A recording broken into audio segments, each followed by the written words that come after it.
राज्यसभा सांसद कार्तिकेय शर्मा ने शुक्रवार को संसद के सदन में क्रिटिकल इंफ्रास्ट्रक्चर बिल 2026 पेश किया। इस बिल का उद्देश्य देश के अहम इंफ्रास्ट्रक्चर को सुरक्षित बनाना और इसमें लापरवाही करने वालों की जिम्मेदारी तय करना है। ये बिल बार बार पब्लिक इंफ्रास्ट्रक्चर में होने वाली खराबी पर चिंता जताता है। कई बार पुल, सड़क, सुरंग, सार्वजनिक ढांचे में खराबी की घटनाएं सामने आती हैं। इन घटनाओं में कई बार लोगों की जान चली जाती है और जरूरी सेवाएं ठप हो जाती हैं। इसके बावजूद जिम्मेदारी अक्सर ठेकेदारों, कंसल्टेंट और कंपनियों के बीच बंट जाती है, जिससे आम लोगों को न्याय नहीं मिल पाता। ये कानून इंफ्रास्ट्रक्चर को डिजाइन करने, बनाने, चलाने और मेंटेन करने में शामिल लोगों को साफ जिम्मेदारी देने की कोशिश करता है। Bill 2026, which seeks to end the silent injustice or unequal pay and affirm that women's work in India will no longer be under Shakti. Critical Infrastructure Resilience Protection and Accountability Bill 2026. Shriman Kartikeya Sharma to move for leave to introduce the bill. Sir, I rise to move for leave to introduce the Critical Infrastructure Resilience Protection and Accountability Bill 2026. This bill seeks to identify and protect infrastructure of strategic importance, strengthen its resilience through the technological integration and ensure strict liability and accountability where defects or failure of such infrastructure results in loss of life or serious harm. The question is that leave be granted to introduce the bill. Those in favor will please say aye. Those against will please say no. I think the ayes have it, the ayes have it, the ayes have it. Shriman Kartikeya Sharma. Sir, I introduce the Critical Infrastructure. आइए graphics के माध्यम से आपको समझाएं critical infrastructure विधेयक आखिर होता क्या है। पब्लिक सुरक्षा और इंफ्रास्ट्रक्चर की विश्वसनीयता बढ़ाता है। डिजाइन, निर्माण, संचालन और मेंटेनेंस को जिम्मेदारी स्पष्ट करना सुनिश्चित किया जाएगा। जिम्मेदार लोग अपनी जिम्मेदारी पूरी करें। ऐसे में भविष्य में हादसों की संभावना को कम करना, लापरवाही या गलती पब्लिक ट्रस्ट का उल्लंघन मानी जाएगी। संचालन से लेकर रखरखाव तक किसकी गलती, उसकी जवाबदेही, घटिया निर्माण सामग्री और गलत डिजाइन को क्रिमिनल ऑफेंस बनाना, ये तमाम जिम्मेदारियां इस विधेयक की हैं। ये हमने आपको ग्राफिक्स के माध्यम से समझाने की कोशिश की किस तरीके से संचालन, घटिया निर्माण सामग्री, गलत डिजाइन को क्रिमिनल ऑफेंस इसके तहत माना जाएगा। पब्लिक सुरक्षा, इंफ्रास्ट्रक्चर की विश्वसनीयता इससे बढ़ेगी क्योंकि इसको यहाँ पर सुचारू रूप से बढ़ाना भी इसका काम।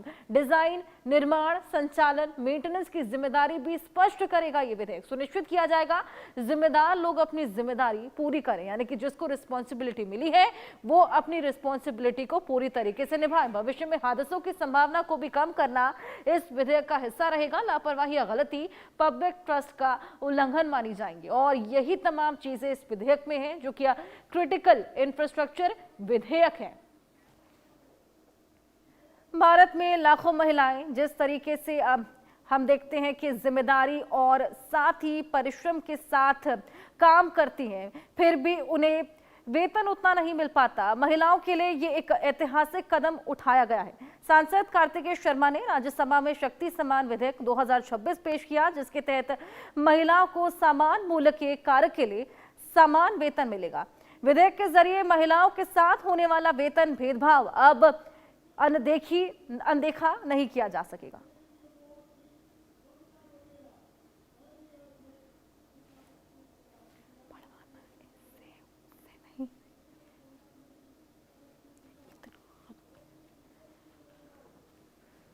Shakti Samman Pay Parity for Women Bill 2026. Shriman Kartikeya Sharma ji to move for leave to introduce the bill. Sir, I rise to move for leave to introduce the Shakti Samman Pay Parity for Women Bill 2026, which seeks to end the silent injustice or unequal pay and affirm that women's work in India will no longer be undervalued and underpaid. The question is that leave be granted to introduce the bill. आइए अब आपको graphics के माध्यम से समझाएं शक्ति सम्मान विधेयक की विशेषताएं क्या कुछ है। महिलाओं को समान काम के लिए समान वेतन का अधिकार मिलेगा, यानी कि इक्वल वेतन यहां पर मिलेगा। महिलाओं को पुरुष सहकर्मियों के बराबर वेतन दिलाने का कानून लाया गया है। कौशल और मेहनत के आधार पर वेतन तय होगा और इसके साथ ही क्या कुछ और विशेषताएं, नौकरी पर रखने के लिए पिछले वेतन को आधार नहीं बनाया जा सकेगा, यानी कि आपके पिछले वेतन के आधार पर अगली सैलरी आपकी तय नहीं होगी। इसके अलावा कंपनियों में सालाना ऑडिट, एआई पोर्टल से वेतन अंतर को देखा जाएगा, मापा जाएगा। पारदर्शिता बढ़ाना, भेदभाव खत्म करना, ये तमाम चीजें इसमें शामिल। समान वेतन और महिला सशक्तिकरण को बढ़ावा देना इसका सबसे बड़ा उद्देश्य है। और ऐसे ही अब समान काम के लिए समान वेतन मिलेगा और इसी के साथ पुराना जो पे स्केल है उसके आधार पर अब इंक्रीज नहीं होगा।